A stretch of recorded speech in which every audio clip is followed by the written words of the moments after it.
Now, Swami Shastrajnananda Ji, principal of the Ramakrishna Mission Vidya Mandir at Sarvapriyananda Belur Math here, just the college which I think many of the delegates are staying in that college. Maharaj is the principal of that college.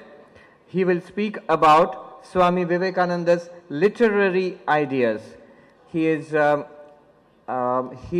very qualified to speak on this subject, as he has done his doctoral thesis on Swami Vivekananda and Rabindranath Tagore. Swami Shastrajnananda Ji will speak in Bengali. তোমার মোহন স্পর্শে জগৎ জাগিয়া ওঠে ওই, পাখিরা তুলিছে তান, ফুলদল তুলে ধরে শিশির খচিত শত তারার মুকুট, সুস্বাগত জানায় তোমায় তারা দুলিয়া দুলিয়া, সরোবর প্রেম ভরে মেলিয়াছে আঁখি শতদল, তোমারে বরিয়ানিতে তার সারা গভীরতা দিয়া। এসো এসো এসো তুমি আলোকের ওগো ধীরাজ, তোমারই লাগিয়া আজ অন্তরের স্বাগত আহ্বান। ওগো সূর্য, আজ তুমি ছড়াইছ মুক্তি দিকে দিকে। কথাগুলোই আমার না, বসে রয়েছেন যিনি তাঁর স্বামীজির কবিতার মতন করে লেখা এই কথাগুলো পড়তে পড়তে বারবার মনে হয় এটা তোমাদের উদ্দেশ্যে লেখা।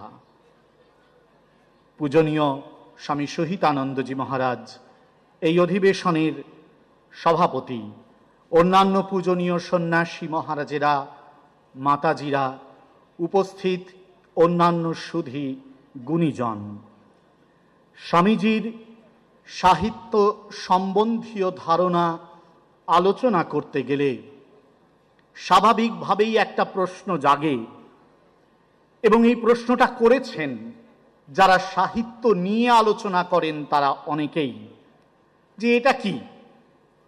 স্বামীজি অর্থনীতি নিয়ে ভেবেছেন, শিক্ষা নিয়ে ভেবেছেন, ধর্ম নিয়ে ভেবেছেন, রাষ্ট্র নিয়ে ভেবেছেন, সাহিত্য নিয়েও ভেবেছেন। স্বামীজি বলে সব কিছুতেই তাকে খুঁজতে হবে। কটা কবিতা লিখেছেন তিনি, কটা গান, কটা উপন্যাস, কটা গল্প, কটা নাটক? না হলে তো সাহিত্য নিয়ে মৌলিক চিন্তা করার অধিকার কি তার জন্মায় আদৌ? এ প্রশ্ন তোলা হয়েছে। সংখ্যার বিচার যদি করা হয় তাহলে নিঃসন্দেহে বিবেকানন্দকে বাদ দিতে হয় সাহিত্য তত্ত্বের আলোচনা থেকে। সমস্ত মান্য সাহিত্য সমালোচকদের শ্রদ্ধা জানিয়েও বলতে পারি, তাহলে তাদের অনেককেই বাদ দিতে হয় সাহিত্যের আলোচনার প্রাঙ্গণ থেকে। তার কারণ তারা অনেকেই সাহিত্যের কঙ্কাল নিয়ে নাড়াচাড়াই করেন, সাহিত্য সৃষ্টি করেন না। বরং বিবেকানন্দ এমন একজন ব্যক্তিত্ব যার ক্ষমতা ছিল সত্যিকারের সৎ সাহিত্য সৃষ্টি করার, এবং তা করে তিনি দেখিয়েছেন। বরং বিবেকানন্দের সেই প্রতিভা ছিল যে প্রতিভাকে আমাদের দেশের সাহিত্যতাত্ত্বিকেরা কি অভিনবগুপ্ত, কি আনন্দবর্ধন, কি কুন্তক প্রত্যেকেই স্বাগত জানিয়েছেন লোকোত্তর চমৎকার প্রতিভা এই নাম দিয়ে। বিবেকানন্দের ক্ষেত্রে এই লোকোত্তর চমৎকার প্রতিভা আমরা খুঁজে পাই যখন তার পরিব্রাজক ভ্রমণ কাহিনীটি পড়ি। বাংলা সাহিত্যে কেন, বিশ্ব সাহিত্যেও এমন সুন্দর ট্রাভেলগ আর লেখা হয়েছে কিনা তা নিয়ে গবেষণার নিশ্চয়ই অবকাশ রয়েছে। অবকাশ রয়েছে গবেষণার বিবেকানন্দের লেটার্স নিয়ে, পত্রাবলী নিয়ে। যে চিঠিগুলো তিনি লিখেছেন তা একই সঙ্গে হয়ে উঠেছে ব্যক্তির মানসিক উপলব্ধির প্রকাশ, হয়ে উঠেছে একটি দেশ জাগানিয়া বাণী, হয়ে উঠেছে মানব সভ্যতার শেষতম ম্যাগনা কার্টা। যদি এই বিবেকানন্দকে আমরা দেখি তাহলে নিঃসন্দেহে তার সাহিত্য তত্ত্ব নিয়ে আলোচনা করার অবকাশ, গবেষণার অধিকার আমাদের রয়েছে। সাহিত্য সমাজের সৃষ্টি, সাহিত্য সমাজের স্রষ্টা। সাহিত্যের মধ্য দিয়েই মানুষকে খুঁজে পাওয়া যায় এবং মানুষ নিজেকে খুঁজে আবিষ্কার করে নতুন করে সাহিত্যের মধ্যে। যখন একটা নাটক দেখি, যখন একটা গল্প পড়ি, যখন একটা কবিতা পড়ি, প্রবন্ধ পাঠ করি, আসলে আমরা খুঁজতে চাই আমারই জীবনের পূর্ণতা অপূর্ণতাগুলিকে। তখনই আমরা খুঁজে পেতে চাই আমার জীবনের চাওয়া পাওয়া, পাওয়া না পাওয়া, আনন্দ বেদনার এক একটি সোনার মুহূর্তকে। সাহিত্যের এই জায়গা থেকেই শুরু হয়েছিল সাহিত্য সম্পর্কিত আলোচনার ক্ষেত্রগুলো।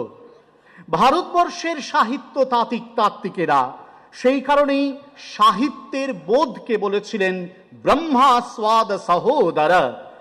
ঋষি যেমন ব্রহ্মজ্ঞান লাভ করে এক অপূর্ব আনন্দানুভূতিতে, অবাং মানস গোচরম আনন্দানুভূতিতে নিজেকে মগ্ন করে রাখতে পারেন, ঠিক সেই রকম সাহিত্যের স্রষ্টাও, সাহিত্যের বোধকও সাহিত্য সৃষ্টি করে, পাঠ করে নিজেকে, নিজের মধ্যে সেই অপূর্ব আনন্দ লাভ করতে পারেন।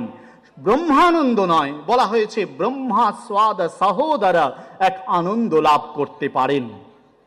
পাশ্চাত্যের সাহিত্য তাত্ত্বিকেরা এই জায়গাটায় পৌঁছতে না পারলেও দেখিয়েছেন শ্রেষ্ঠ সাহিত্যের মধ্যে আসলে রয়েছে জীবনকে খুঁজে বের করার তাগিদ। আইয়ার রিচার্ডস নামক একালের একজন বিখ্যাত পাশ্চাত্য সাহিত্য তাত্ত্বিক দেখিয়েছেন যে কেমন করে সাহিত্যিকেরা সন্ধান করেন প্রতিটা মুহূর্তে মানুষের জীবনকে, তার প্রতিটা মুহূর্তের নানান রকম বিবর্তনকে। এবং তাই পাশ্চাত্যের সাহিত্য তাত্ত্বিকেরা দাবি করে থাকেন যে কোনোভাবেই সাহিত্যের মধ্যে আধ্যাত্মিকতার সাবলাইম ডেফিনেশনকে আনার দরকার নেই। তাদের বক্তব্য সাহিত্য হবে রিয়ালিস্টিক, একেবারে বাস্তব জগতের সঙ্গে তার যোগ।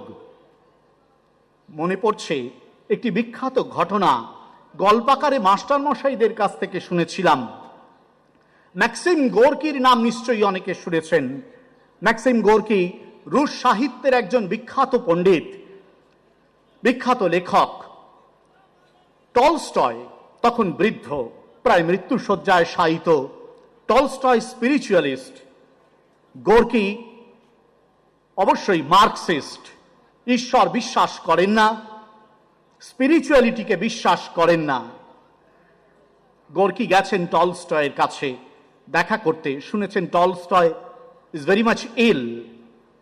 গোর্কি গেছেন, ঢুকেছেন টলস্টয়ের ছোট্ট কুটিরটিতে। টলস্টয় শুনেছিলেন গোর্কি আসছেন। গোর্কি গিয়ে টলস্টয়কে বলেছেন যে আমি এসেছি, আপনি কেমন আছেন? টলস্টয় কোনো উত্তর না দিয়েই জিজ্ঞাসা করছেন গোর্কিকে, আচ্ছা গোর্কি, আমি শুনেছি তুমি নাকি বলো ঈশ্বরকে তুমি মানো না, আধ্যাত্মিকতাকে তুমি চাও না। গোর্কি বললেন, হ্যাঁ আমি তাই বলি।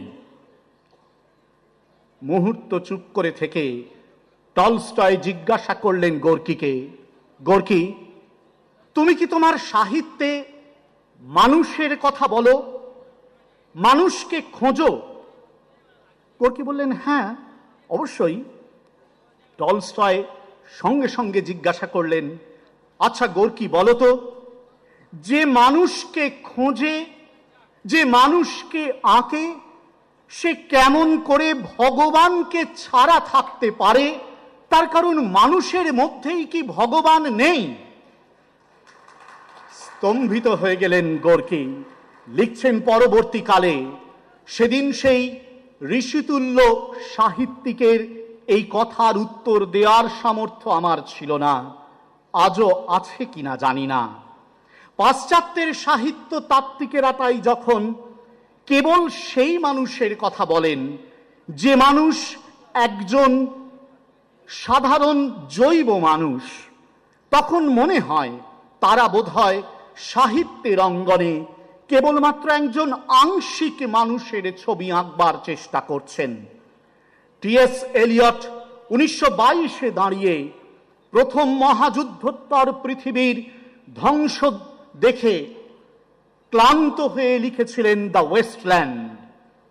সমগ্র পৃথিবীর এই মারণাস্ত্র, সমগ্র পৃথিবীর এই ভয়ানক হিংসা দেখে ব্যথিত চিত্তে নিজেকে প্রশ্ন করেছিলেন কিভাবে এর থেকে মুক্তি সম্ভব।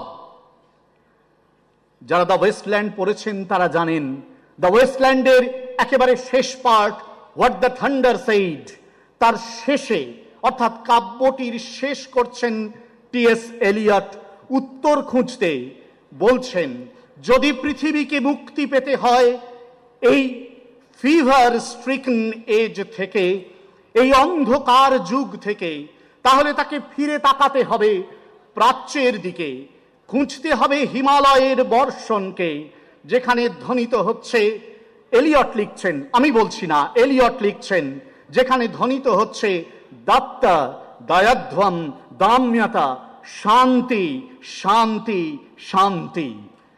এটা এলিয়টের কথা। তারা খুঁজছেন এই পৃথিবীর সমস্ত রোগাক্রান্ত মানুষের মধ্যে সেই শান্তিকে, যে শান্তি জৈব মানুষের থেকে আসলে খুঁজে বেড়ায় অন্য কোনো একজন মানুষকে। এখানেই আমরা বিবেকানন্দকে স্থাপন করতে চাই। বিবেকানন্দের সাহিত্য মানুষকে কেবল মানুষ হিসেবে দেখেনি। বিবেকানন্দ নিজে বলেছিলেন, তোমরা যাকে মানুষ বলে দেখো, মানুষ বলে ভুল করো, আমি তাকে ঈশ্বর হিসেবে উপাসনা করি। কিন্তু কোনোভাবেই এ কথা যেন আমরা মনে না করি যে বিবেকানন্দ কেবলমাত্র একটা কল্পনার স্বর্গে বাস করেছেন। তার সাহিত্য বাস্তবকে ছেড়ে গেছে তা নয়। এই মানুষের জীবনের যা কিছু সংগ্রাম, এই মানুষের জীবনের যা কিছু দুঃখ কষ্ট, তা তার লেখায় উঠে এসেছে। সখার প্রতি কবিতায় লিখছেন, হও জড়প্রায় অতি নীচ, মুখে মধু অন্তরে গরল, সত্যহীন স্বার্থপরায়ণ, তবে পাবে এ সংসারে স্থান। আধুনিক সাহিত্য যে বাস্তব জীবনমুখীনতার কথা বলে, বিবেকানন্দের সখার প্রতির চেয়ে তত বেশি বাস্তব জীবনমুখীনতা কোথাও নেই। বাংলা সাহিত্যের আধুনিক যুগ তখনও অনেক দূরে, যখন বিবেকানন্দ এই আধুনিক জীবন চর্চাকে নিয়ে এলেন তার কবিতার মধ্যে। তার বিখ্যাত দি কাপ কবিতাটি, তার কয়েকটি লাইন যদি আমরা পড়ি তাহলে দেখব সেখানেও কিন্তু তিনি কি চমৎকারভাবে তুলে ধরেছেন মানুষের জীবনের সংগ্রামকে।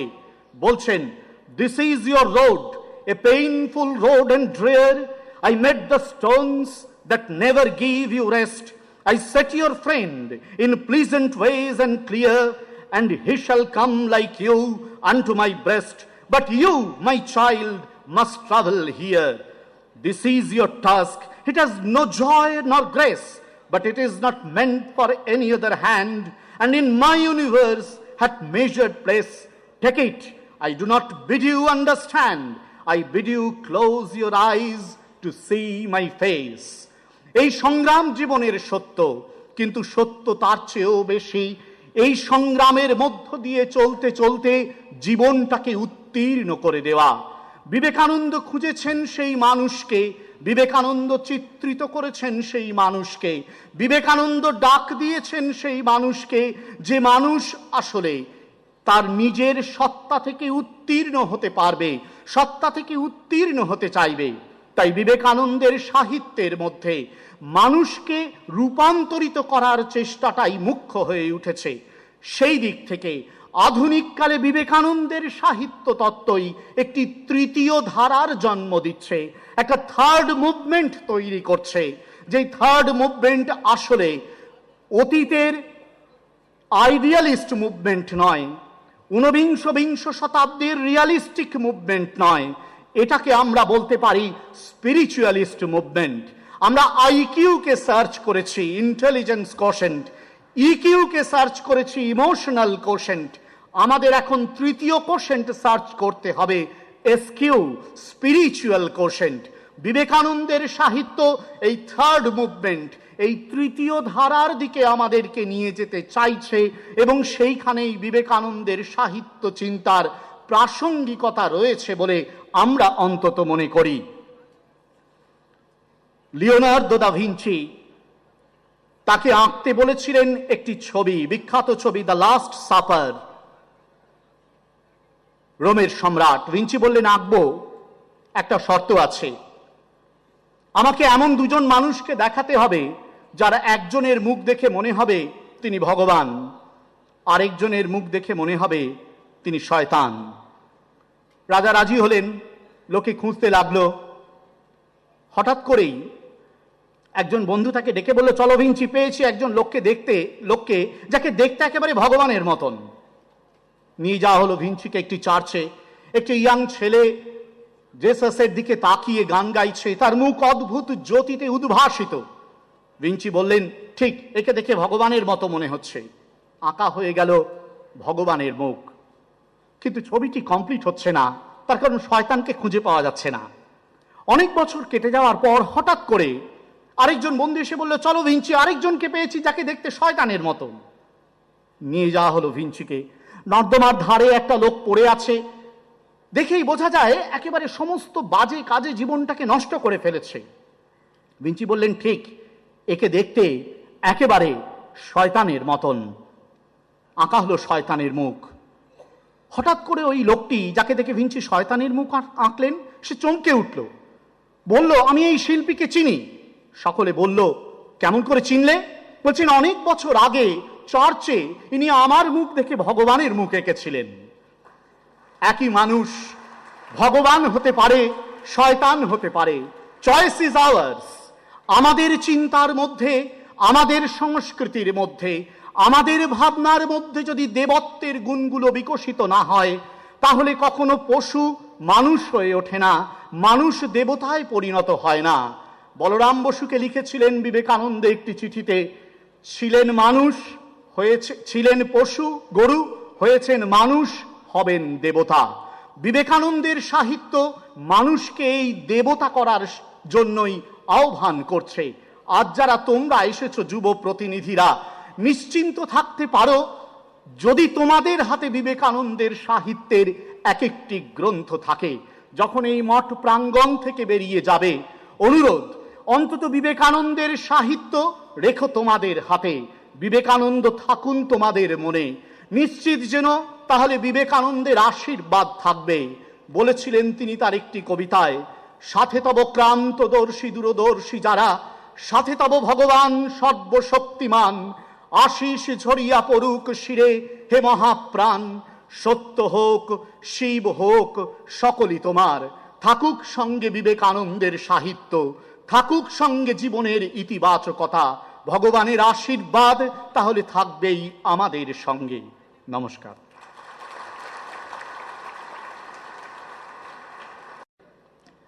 Our next speaker is Swami Sarvagananda Ji, Secretary, Ramakrishna Mission Ashram, Narendrapur. He will speak about Swami Vivekananda and music, and this is very apt. I think many of you here already know Maharaj through his melodious voice. Swami Sarvagananda Ji. He will speak in Bengali. Paradatve sadalino Ramakrishna samagnaya yo dharma sthapanarato vireshantan namamyaham. মঞ্চে উপবিষ্ট পূজ্যপাদ স্বামী সুহিতানন্দ জি মহারাজ, অন্যান্য সন্ন্যাসীবৃন্দ, সুধীবৃন্দ এবং দর্শক আসনে উপবিষ্ট অন্যান্য পূজনীয় মহারাজবৃন্দ, ব্রহ্মচারীবৃন্দ, মাতাজীবৃন্দ, উপস্থিত শ্রোতৃবৃন্দ, সকলকে আমার যথাযোগ্য প্রণাম, নমস্কার, শুভেচ্ছাদি জানাই। স্বামী বিবেকানন্দের সঙ্গে শ্রীরামকৃষ্ণের প্রথম দর্শনের ঘটনাটা আমরা সকলেই জানি,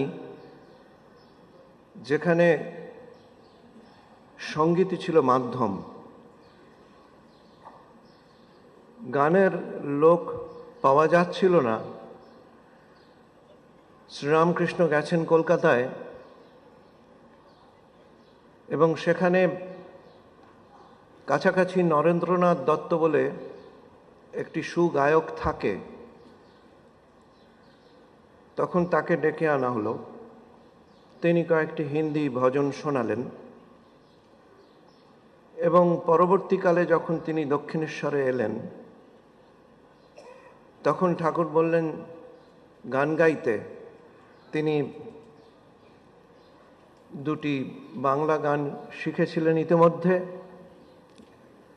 সেই বাংলা গান দুটি গাইলেন। সুতরাং ঠাকুরের সঙ্গে স্বামীজির সাক্ষাতের অনুঘটক বা ক্যাটালিস্ট সঙ্গীত, এবং সেই সাক্ষাতের পরিণামে আমাদের এই বিশাল সংঘ। সুতরাং আমাদের রামকৃষ্ণ সংঘের একেবারে শুরুর থেকেই সঙ্গীত ওতপ্রোত হয়ে জড়িত হয়ে আছে। শুধু তাই নয়, সঙ্গীত শ্রীরামকৃষ্ণের জীবনে, যেখানে আমরা কথামৃততে পাই প্রত্যেক পৃষ্ঠাতে প্রায় সঙ্গীতের উপস্থিতি, স্বামীজির সঙ্গীত প্রিয়তা, ঠাকুরের শিষ্যদের সঙ্গীত প্রিয়তা। এই প্রিয়ত্বের কারণ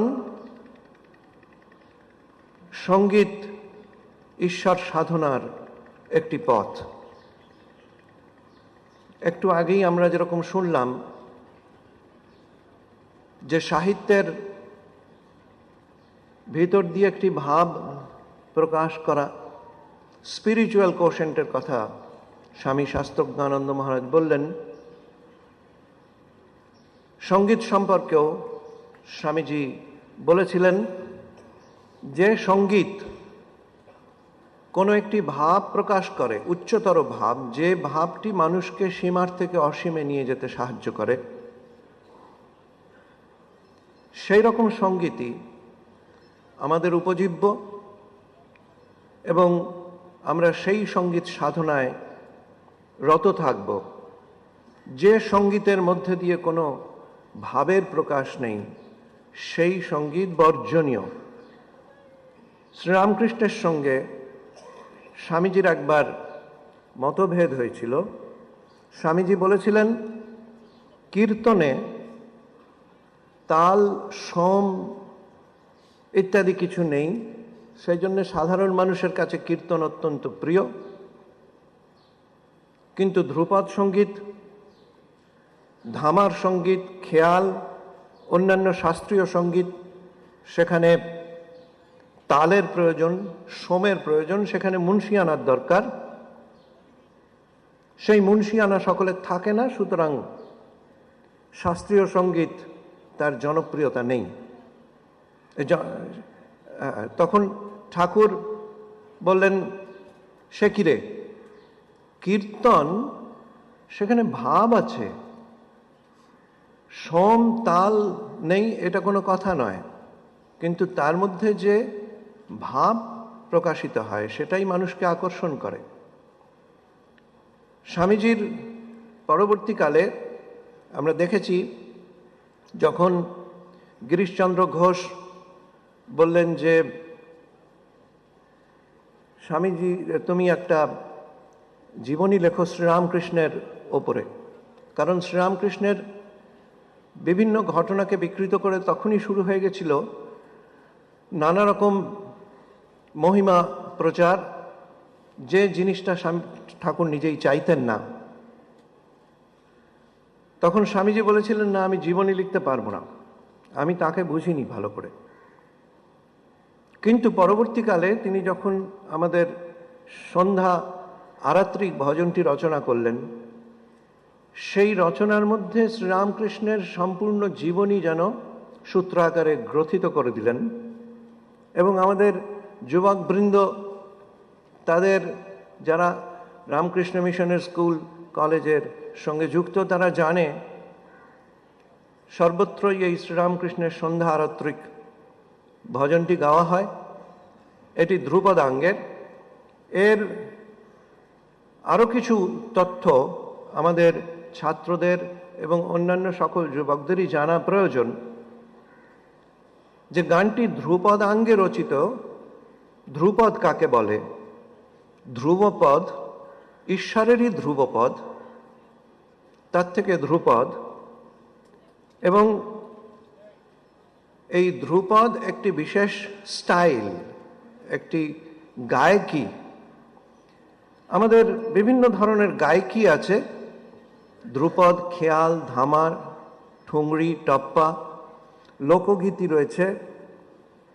তার মধ্যে স্বামীজি সবচেয়ে বেশি সম্মান দিতেন ধ্রুপদকে, এবং এই ধ্রুপদের মাধ্যমে তিনি যুব মানুষকে আরো বলিষ্ঠ করার আহ্বান জানিয়েছেন। কারণ ধ্রুপদ সঙ্গীত, সেখানে মনের শুদ্ধতা চাই। উল্টো দিক থেকে ধ্রুপদ যদি বেশি অভ্যাস করা হয়, মন ধীরে ধীরে শুদ্ধ হয়ে যাবে। দেহ মন তার শুদ্ধিকরণের জন্য ধ্রুপদ সঙ্গীত সাহায্য করে। যদি আমরা অষ্টাঙ্গ যোগের দিক থেকেও দেখি, দেখা যাবে প্রাণায়ামে ধ্রুপদ সাহায্য করে, এবং অন্যান্য অষ্টাঙ্গ যোগের যে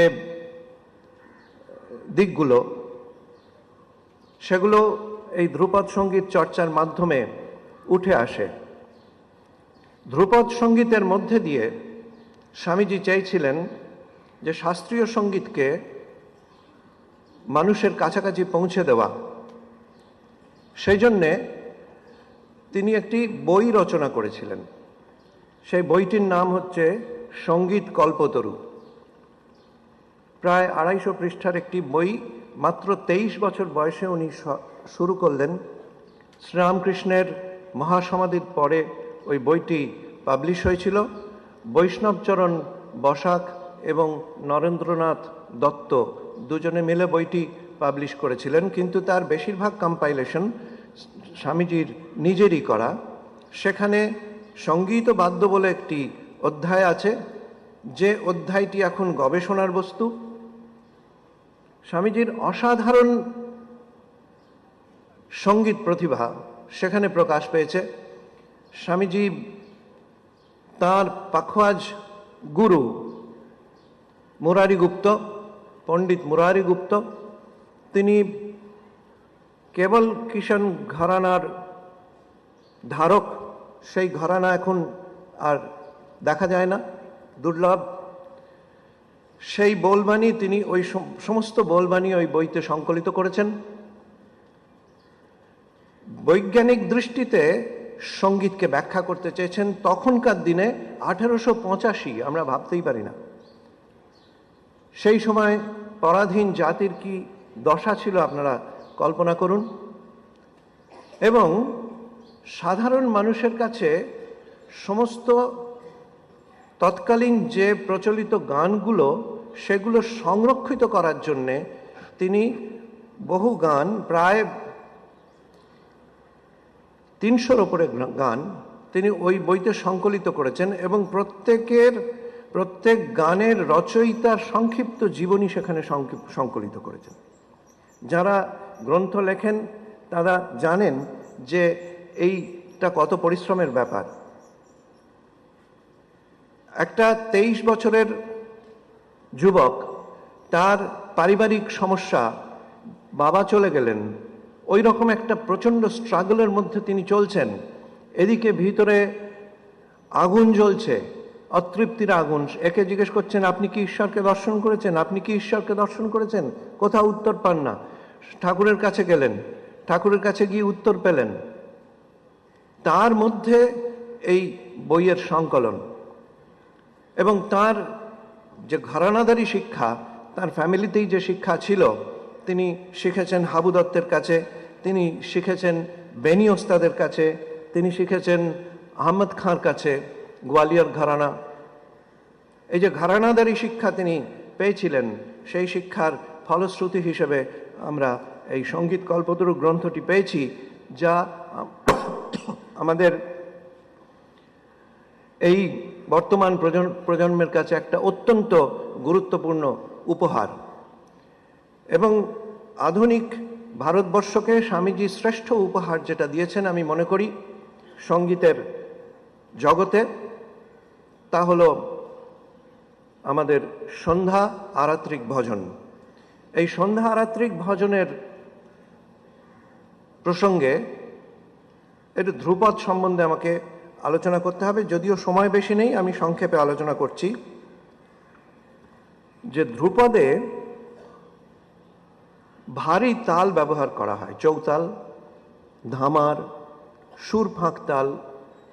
আজকালকার দিনের মিউজিক, তার মধ্যে একটা চাঞ্চল্য আছে, তার মধ্যে পাশ্চাত্যিকরণ আছে এবং মানুষের মন সহজে আকর্ষিত হয়, কিন্তু সেখানে সাধনার খুব একটা জায়গা নেই। সঙ্গীত সাধনা আমরা শুনেছি ওস্তাদ আলী আকবর খাঁ, তিনি দিনের মধ্যে 16 ঘন্টা রেওয়াজ করতেন। তাঁদের সঙ্গীত সাধনা, আধুনিককালেও যারা রয়েছেন পণ্ডিত যশরাজ কিংবা অন্যান্য যারা বড় গায়ক রয়েছেন, তাদের যে সাধনার কথা, সেই সাধনা আমরা সাধারণ মানুষ যারা, তারা সবসময় চিন্তাও করি না।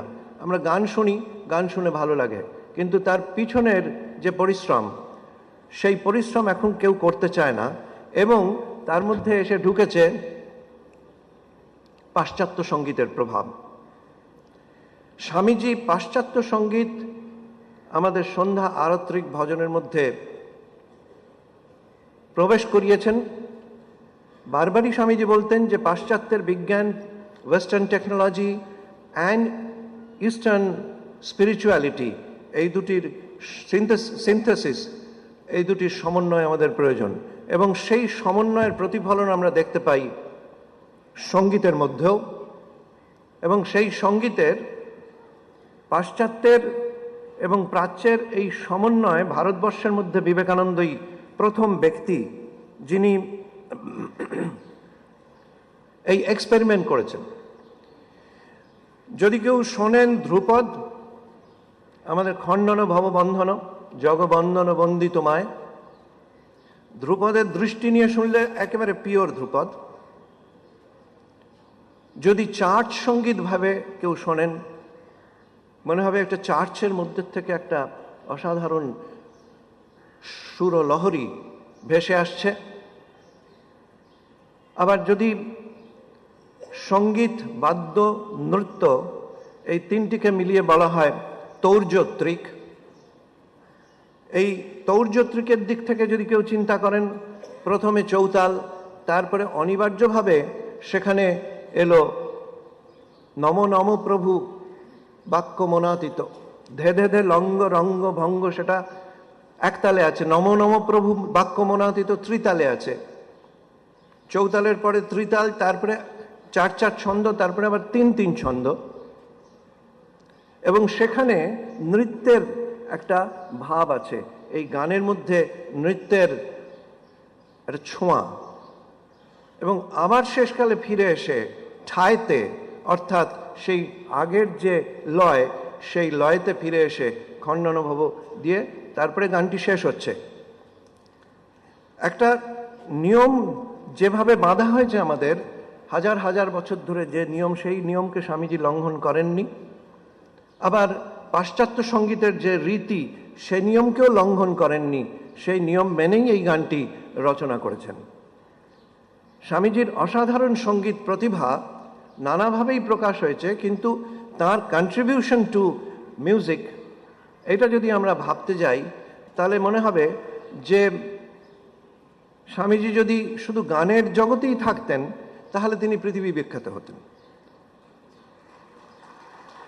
তার বহু প্রতিভার মধ্যে এই সঙ্গীত প্রতিভা, এবং সেই সঙ্গীত প্রতিভা সম্বন্ধে তিনি নিজেই বলছেন যে music is the highest art And those who understand it, for them, it is the highest worship. সেই জন্যে এই যুগ প্রবর্তনের কাজে শ্রীরামকৃষ্ণের সঙ্গে সঙ্গে স্বামী বিবেকানন্দ সঙ্গীতকেও তার একটি হাতিয়ার হিসেবেই ব্যবহার করেছিলেন বলে আমি মনে করি। নমস্কার, ধন্যবাদ।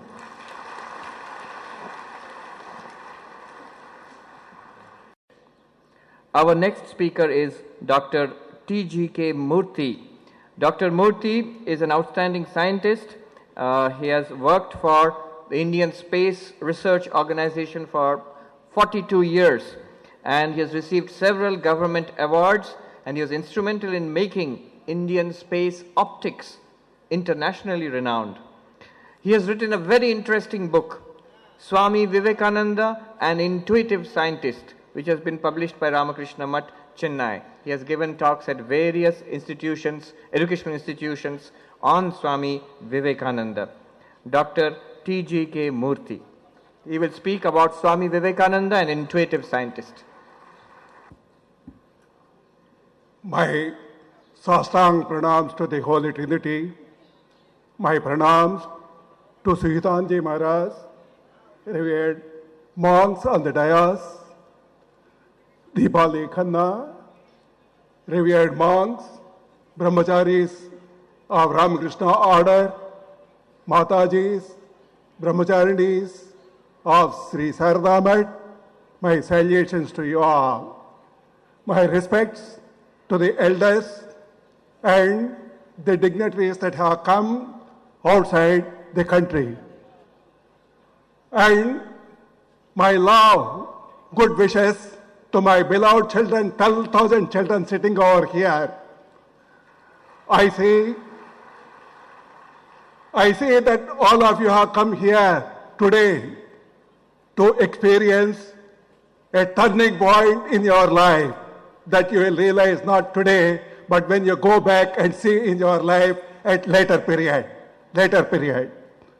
At the outset, let me express my deep gratitude to Ramakrishna Math for giving me the opportunity to stand before you to talk about Swami Vivekananda, intuitive scientist. On this topic, this is the 150th talk. I dedicate this talk with love to all the children sitting over here whom Swami Vivekananda loved very much. And he had hopes on all of you. I dedicate it to you. Now this topic, Vivekananda, intuition and science. About Vivekananda, already you have heard for the last 1.5 days.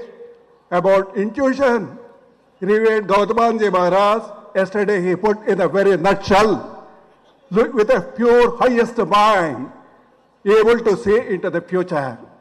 And about Swamiji's science, Harshan Maharaj, he said, it is scintillating. Now I'll try to expand, but before I expand, I know it very well what is my task. A sparrow went to the ocean and tried to drink the whole ocean. So can I speak about Swami Vivekananda to you? Can I speak about intuition to you? Can I speak about science to you? My dear children, I am just like a sparrow, but still I share my thoughts to you. And Swami Vivekananda for me is the best of Indian mind of past, present and future rolled into one. That is what Swami Vivekananda.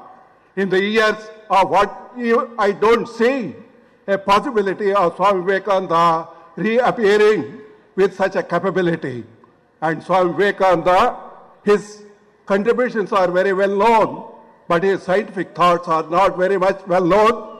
He seamlessly blended science and spirituality and made significant contributions in the area of the science. I delve on that one. What is science? Science is trying to find the truth behind the governing laws behind the universe of what we see. For this one, logic and reason normally we adopt. It brings happiness, comforts in life. But is it enough? But what we see in reality, science could find only, probably, I also did a little bit of science, but let me confess, it just scratched 4% of the universe and the rest of the 96% scientists does not know about it. What they call it as dark energy and dark matter. And more than that, this external science has not progressed to that level of having the internal science of the humanity. So this is on one side, the limitations of the science. And what about the intuitive science? Intuitive science is the one where if you adopt, instead of logic and reason, the intuition for the scientific discoveries, it is intuitive science. That's what Swami Vivekananda has done. Then what is intuition? Intuition is a gateway to the creativity. Revered Abhedananda Ji Maharaj, he expressed very strongly that for spirituality too, the gateway is the intuition. And intuition is there with each and every one of us. We feel it as a premonition, but we are not aware of it. Scientists also feel this intuition. How? Scientists, they work on serious problems and they may not find the solution, but when they are relaxing, all of a sudden, a flash comes. They capture the flash and bring it to logic and reason, and that's what it becomes a discovery. That is what is the intuition mind, and that is what is the intuitive science. And for this one, all of you know Archimedes, J.C. Bose, S.N. Bose, C.V. Raman, some of our scientists, they are very well known. They confess, yes, intuition plays a significant role in the discoveries of the science.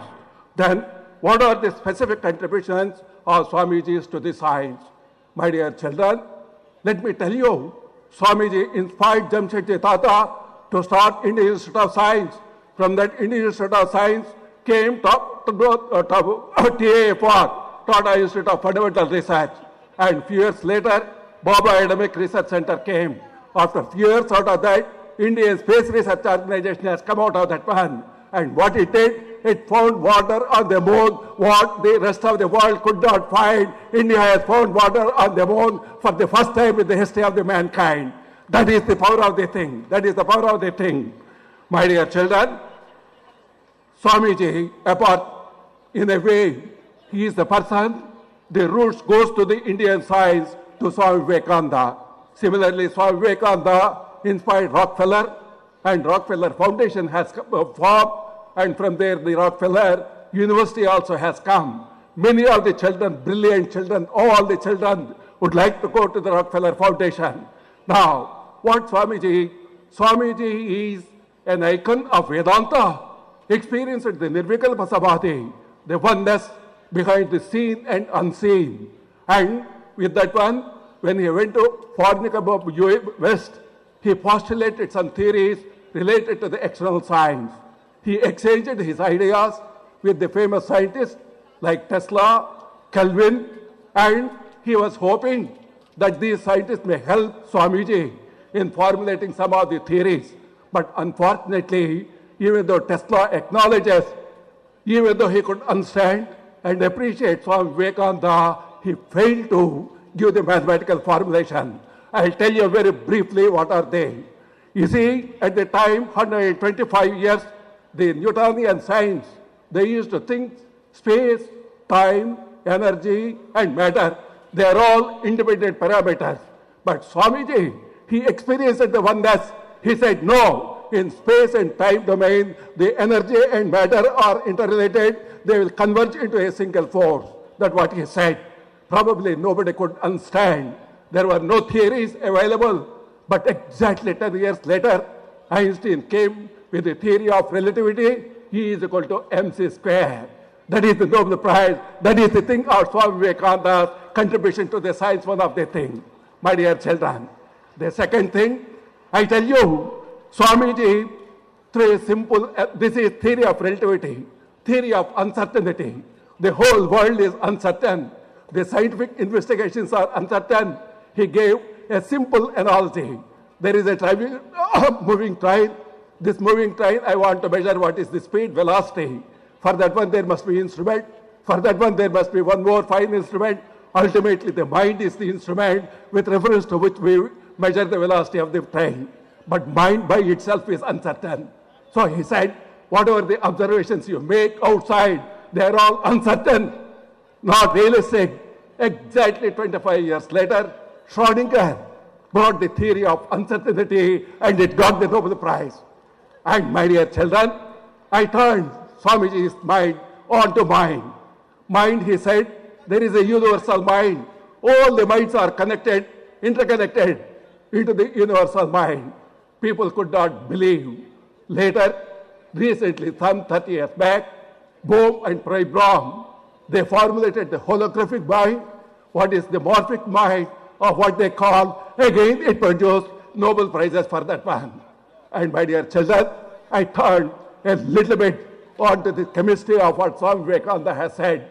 Swamiji has said, out of one element, the rest of all the elements have come. People could not believe. And finally, Aspen, who got a Nobel Prize, he found out the single element is hydrogen. In periodic table, that is the first element. Its atomic weight is number 1. And that is the thing. From the rest of the thing, all the elements have come.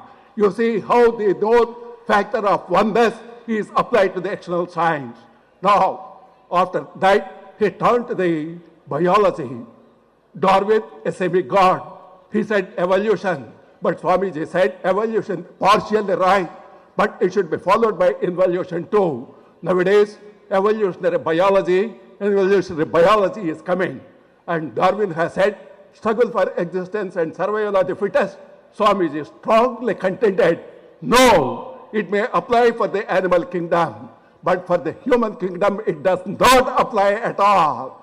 Today, my dear friends, young friends, believe me or not, 2011, McMahon and Leonard, to a German and a French, UK scientists have found it is the cooperation and symbiosis. These are the two words coined by Swami Vivekananda 125 years back, and today they are reconfirmed, saying that cooperation and symbiosis is the thing that governs the entire life kingdom. That what is the contribution of that one? For that one, again, there were Nobel Prizes. Like this, if I keep on telling, probably there are few more Nobel Prizes. So Swamiji, he would have loved to see all his thoughts, how they are translating into the realities. Their realities. Now, what is the future direction of Swamiji has given? Whether his science has stopped with him itself, he has science for the future also. What is that? The whole science is tending towards unity. That what all the physicists, chemists, biologists, and all the other branches, they are trying to find what is that unity. So the future direction for the science is finding of the unity, not in one branch, but in all sciences. That is one thing. The second thing is consciousness. Behind all the things, there is consciousness at quantum level. The twin slit experiment, entangled experiment, they are trying to say it is consciousness, but still it is not 100% proven. This is the future direction for our Swamiji has given. And then microcosm and macrocosm. Yes, this is also awaiting. When these are the future directions, there are some challenges also Swami Vivekananda has thrown. What are the challenges? Revered Gautama Ji Maharaj, he has brought to the light in recent time, saying that Swamiji has dared the scientists to say, to show where the matter has produced the consciousness. Because out of consciousness has come the matter, and therefrom the rest of the things. So this is a very daring step of Swamiji's challenging of the scientists. This is what Swami Gautama Ji Maharaj has brought it out. And how he was able to tell Gautama Ji Maharaj, he says, it is the intuitive mind. It is the intuitive mind. The intuitive mind in the knowledge gathering after logic and reason, the intuition is the highest level of the knowledge gathering. So when that intuitive mind, how you will get it, I will just tell you a little bit later. And now, on this type of the Swamiji and science, revered Matajis of Sarda Math, they have written excellent articles, couple of articles in recent time in a book Towards Wholeness. If any one of you has got a chance, kindly peep into that book, Towards Wholeness, written by a couple of revered Matajis of Sarda Math. And then, how to get this intuitive power? Swami Vivekananda, Not only with intuitively, he has said so much of the science, wonder of wonder. He said how to get that intuitive power also. How do you get that? Please kindly read Swamiji's Raja Yoga. Not Raja Yoga of the ordinary thing, but Swamiji's Raja Yoga. In that Swamiji's Raja Yoga, in the nutshell, what is that? I tell you, for that meditation with purity, patience, and perseverance is the key for intuitive mind. With that intuitive mind, it is useful to you all, my dear children, and one can get this intuitive power. And with this intuitive power, you can be a better student, and as a professional, you can be a better professional. As a nationalist, you can be a better nationalist. So, my dear children, in whatever the field that you are having, dedicate yourself, imbibe the thoughts of Swami Vivekananda, nurture and nourish them. Then what will happen? Power will come, glory will come, and everything that you need, that will come. Now with this, I conclude, my dear children, with a prayer to Holy Trinity, the monks and Madajis to bless you all, to become the action-oriented inheritors to carry Swami Vivekananda's legacy into 21st century. My dear children, you are all the inheritors of Swamiji's legacy. Kindly imbibe that, nurture that, nourish that, make your families proud, make your country proud, make the India proud, make the whole humanity proud. I pray once again to the Holy Trinity. Hari Om Tatsat Sarvam Sri Ramakrishna Arpanamastu. Now we have a song based on the Upanishadic mantra Shrinvantu Vishve Amritasya Putraha, which was very dear to Swami Vivekananda. This song, Uttishtata Jagrata Manuja, it conveys the central message of Swami Vivekananda and also the Upanishads, the message of realizing our innate divinity. This song is in 3 languages.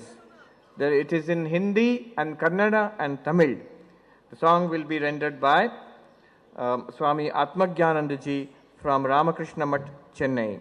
He is accompanied by Brahmachari Narendra Chaitanya and Brahmachari Chandranath.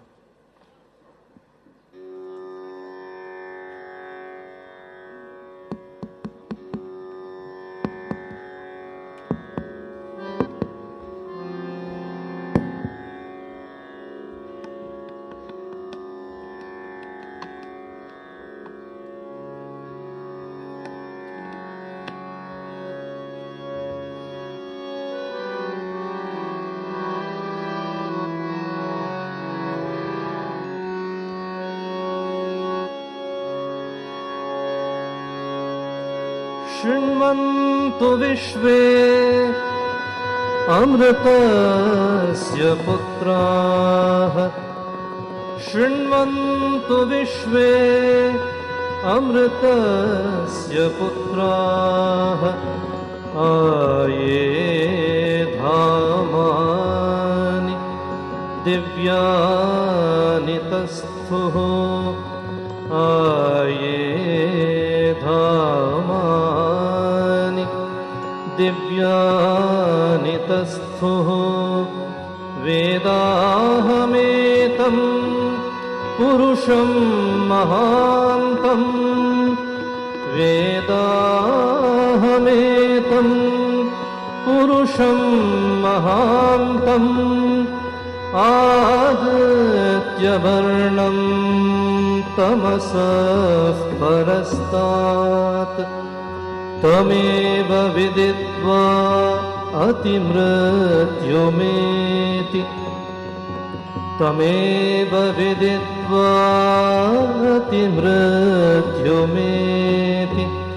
नान्यः पन्था विद्यते यनाय नान्यः पन्था विद्यते यनाय उत्तिष्ठत जाग्रत प्राप्य वरान् निबोधत उत्तिष्ठत जाग्रत प्राप्य वरान् निबोधत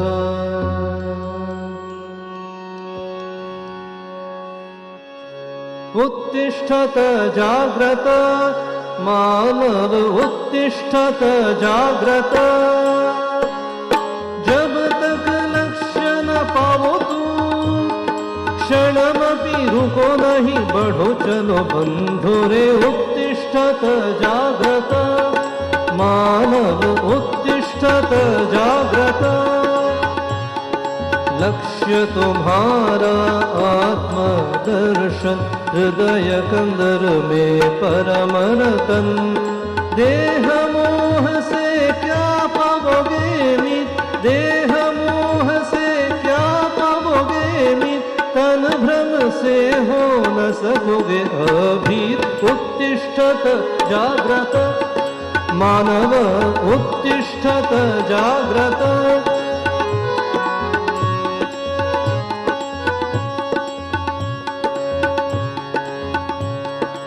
লক্ষ্যে পৌঁছানোর পর্যন্ত তুমি থেমো না বন্ধু মোর এগিয়ে চলো উত্তিষ্ঠত জাগ্রত মানব উত্তিষ্ঠত জাগ্রত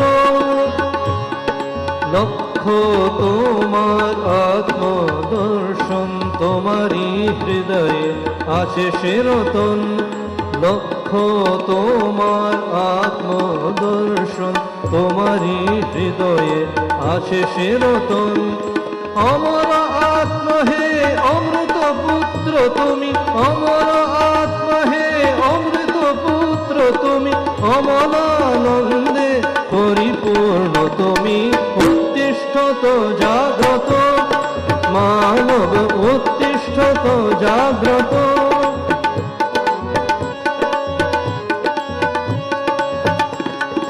उत्तिष्ठत जाग्रत मनिदा उत्तिष्ठत जाग्रत मनिदा उत्तिष्ठत जाग्रत इडकै अडयुं वरयिलनी अरेकणं इन्द्रिये मुन्नडे नण्बा उत्तिष्ठत जाग्रत मनिदा उत्तिष्ठत जाग्रत வாழ்வின் இலகை ஆத்ம தரிசனம் உந்தனில் உள்ளது அதற்கார்வம் துன்பம் கோடும் இந்த ஹிம்ச ஜீவனத்தை துன்பம் கோடும் இந்த ஹிம்ச ஜீவனத்தை பின்தணி வேத்து முன்னடே நண்பா உத்திஷ்டத ஜாகிரத மனிதா உத்திஷ்டத ஜாகிரத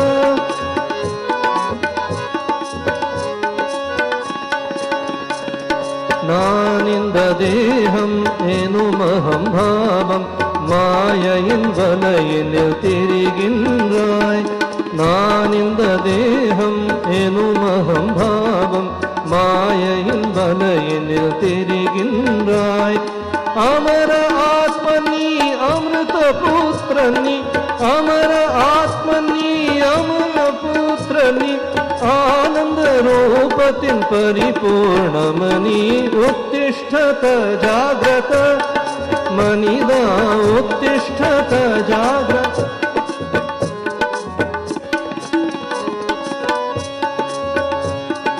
ಗುರಿಯನ್ನು ಸೇರುವವರೆಗೂ ನೀ ಅರೆಕ್ಷಣ ನಿಲ್ಲದೆ ಮುನ್ನಡೆ ಸಖನೆ ಉತ್ತಿಷ್ಠತ ಜಾಗ್ರತ ಮನುಜ ಉತ್ತಿಷ್ಠತ ಜಾಗ್ರತ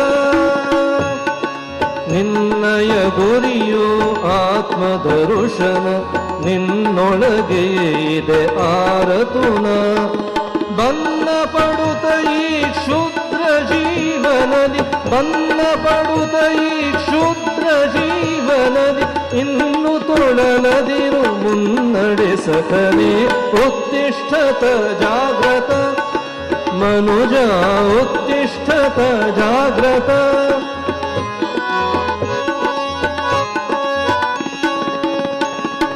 ಮಮತೆಯ ಈ ದೇಹವೇ ನೀನೆಂದು ಭ್ರಮಿಸದಿರೈ ನೀ ಎಂದೆಂದು ಅಮರ ಆತ್ಮನೀ ಅಮೃತ ಪುತ್ರನೆ ಅಮರ ಆತ್ಮನೀ ಅಮೃತ ಪುತ್ರನೆ अमलानन्ददि परिपूर्णनो नी उत्तिष्ठत जाग्रत मनुजा उत्तिष्ठत जाग्रत मनिदा उत्तिष्ठत जाग्रत मानव उत्तिष्ठत जाग्रत.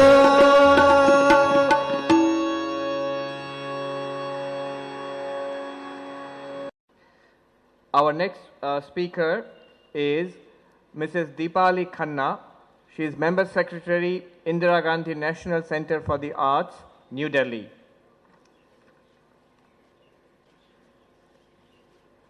Revered Swami Suhitananda Ji Maharaj, eminent dignitaries on the dais, senior monks from the Order of Ramakrishna Mission, and dear participants. I am indeed overwhelmed to be at Belurmath today, which is the fountainhead of Swamiji's monastic endeavors and remains the destination of spiritual enlightenment for millions. It fills me with an emotion of awe and humility to be sharing the dais with heirs of the monastic order created by Swami Vivekananda. After hearing all the speakers, I really do find myself to be very small to be speaking on Swami Vivekananda. But as I've been hearing over the day today, I realize that the more we talk of him actually, the greater the richness it adds to our lives. And I must also admit that when I was asked, I was invited, I was very, very privileged to be invited today to talk here. I did ask Swamiji that what would you like me to speak on? And he said on Swami Vivekananda and the youth. So I thought that my age is certainly not, I mean, I'm much older and maybe you need younger people to talk to the youth. But I was reminded that Swami Vivekananda believed in the eternal youthness of people. And it emboldened me, and I thought, yes, that is what we have to have.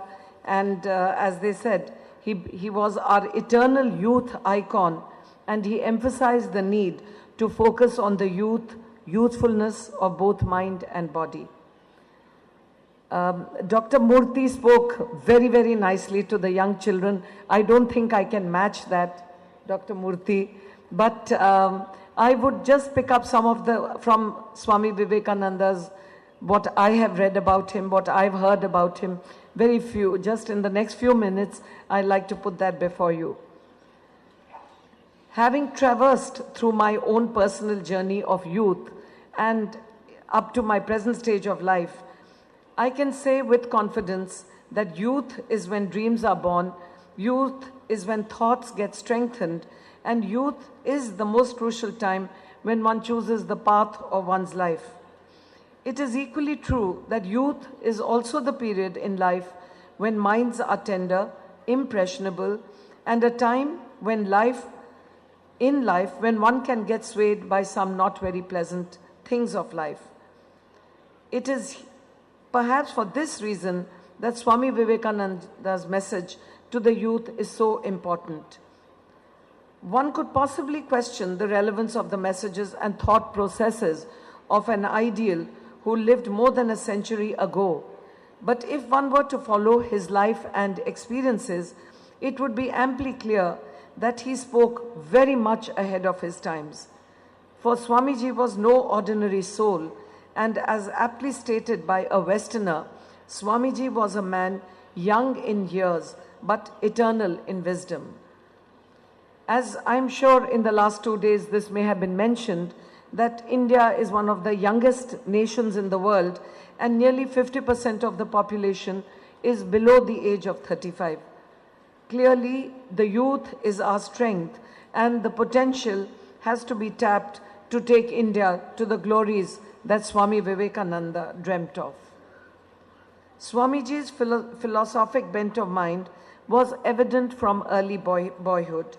He possessed an open mind and demanded rational proof before accepting any conclusion as valid. It was his rational mind which put up a strenuous fight against his inborn spiritual tendencies, which later blossomed under the influence of his guru, Sri Ramakrishna Paramhans.